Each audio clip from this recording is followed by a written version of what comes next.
technology make our lives easier? And does it always Yeah, serve that purpose? yeah, definitely. I would like to talk about this one because whatever I can learn or whatever I'm enjoying my life because of technology. Mm-hmm. Just 10 or 15 years ago, actually, I'm the very curious person. I want to know so many things. Mm-hmm. But I used to live in a village and where technology, especially the internet and phones, were not available that time. Mm-hmm. So I had to travel 3 hours or 4 hours to buy some good books. But because of this technology, now I can download any book and I'm talking with you also with the help of this technology. So it's a great boon. It's a great boon technology.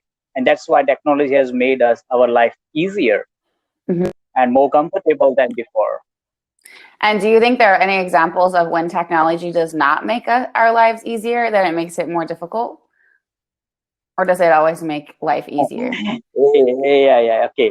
Because of the technology, we are becoming lazier and lazier also because we depends on technology too much, Mm-hmm. Can you give an and that's why example? it's not good. Okay. Uh, Example, I want to talk about maths. Okay. Yeah. When we were a child, when I was a child, and that time we Mm-hmm. used to remember the phone numbers of our relatives and friends. But Mm-hmm. nowadays, even I don't know the mobile number of my friend because just we can save and everything. This is very So we interesting don't need to because remember. my husband and I had some arguments when I was pregnant. I was very nervous if his phone turned off, and one day he came home late, and I said, "But why didn't you call me?" He said, "Well, my phone turned off, and I didn't have my charger." I'm like, "But you don't know my phone number? Like, you should write it on a paper and put it in your wall." But you're Yeah. right. Like, we depend so much on our phones. If we don't have them, there's a lot of information we don't have access to, Hmm. or we just rely on them so much. If our phone were to turn off, Hmm. we would be sunk. And I think also what you mentioned also about math, we rely on we always have a calculator in our pocket. So many people, they have stopped practicing the mental math, which is sometimes Hmm. much more convenient, no? And I don't know, maybe you have had this problem as a teacher. I used to teach English composition at university. It was Yeah. probably about 5 years ago, and I had many problems that my students would turn in plagiarized work, where they would just simply like copy and paste something from the internet and print it. So I think this is Yeah. another problem, not necessarily about Hmm. phones, but about technology in general. However, it did make Hmm. it very easy for me just to type into Google and also find it. So ironically, technology got them into the problem or out of the problem, and then also back into it again. But I think this is also a difficulty. Okay. Yeah. I would like to share more thing. Okay. I'm a government teacher, and Mhm. I have to teach with my old teachers also. No, they have more than 20 years experience or Ah, 25 years okay. experience. When they were studying, technology was not available in India, Mm-hmm. so they are not used to using technology. Mm-hmm. But now, in our education policy, we have to Especially use now a lot of technology. Yeah, because of yeah, especially coronavirus. now. Yeah. So they have a big problem how to deal with this new technology. So they Mm-hmm. think that they are outdated, and I always tell them, okay, I a few minutes ago I told you I'm the person who just want to know everything. I want to update myself because I don't like this tech Mm-hmm. outdated. So Mm-hmm. those people used to tell me, why do you waste your too much money to update yourself? Government is giving you salary. But now they realize what I was doing that time, Yeah, it's very and interesting I too. don't have problem. Yeah, it's very interesting, especially now to see. Um, it's if you talk about small villages, I work here in Peru in some underprivileged communities or communities that are rural, and usually we used to work with medical campaigns and things. But it's very interesting because you see in these villages, maybe they never had internet, they never had a computer, they just went straight to a phone because they didn't have access to wired internet. They only had it, but 4G or 3G came. It was much more accessible everywhere. So it's very interesting to see how technology has entered into so many homes, and right now we're experiencing a lot because of the online classes. But another danger I think we have with technology is that people don't know how to filter information to know whether or not it's good information or like we talk about fake news. And this is a very, very big problem, especially for a population that's not very educated.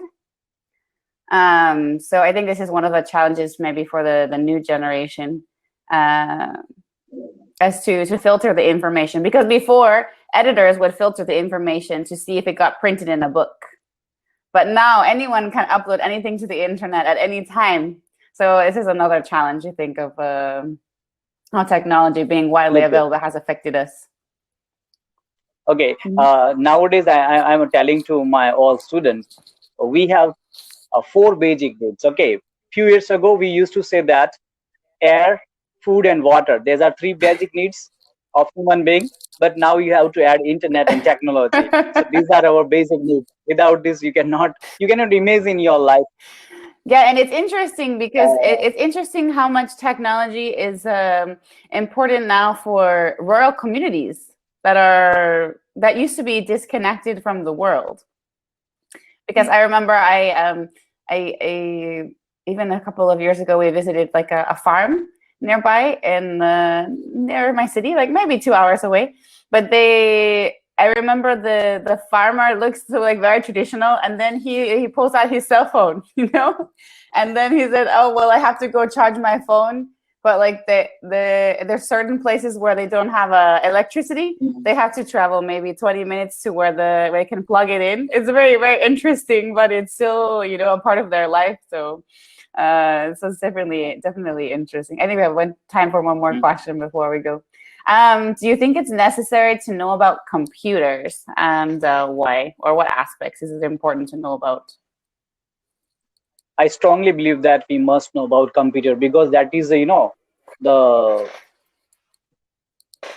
new level of actually literacy. You are illiterate if you don't know about computer in 21st century, then you are illiterate. Mm-hmm.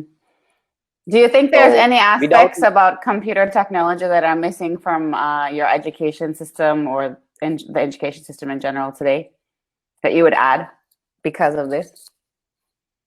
For example, I think I might add coding to the national curriculum. Yeah, so in our government also, government has started coding from the 6th class. Oh, really? 6th grades. Yeah. It's a very important industry in India, I think, as well. Yeah, so kids are, you know, they are crazy about coding. They want to make their applications. Yeah. Yeah, it's very interesting. I think this is also like the new language that people must learn in addition to English. Yes. And maybe I would teach my kids, okay, you must know English and you must code before even any other language to understand that's the future. That's the future. Yes, I agree. And that's one of the things I wish I would have learned when I was younger. And if you want to establish yourself, if you want to make progress in your life in future, then these are the essential things. You must have knowledge of coding and how to use technology. Yes, I agree. So obviously, and it should be the part of our education. Yes. Then our students can say they are literate people, they are educated people. Yes, for sure. Oh, it was so nice to meet you, and I'm glad we got to talk about a new topic today.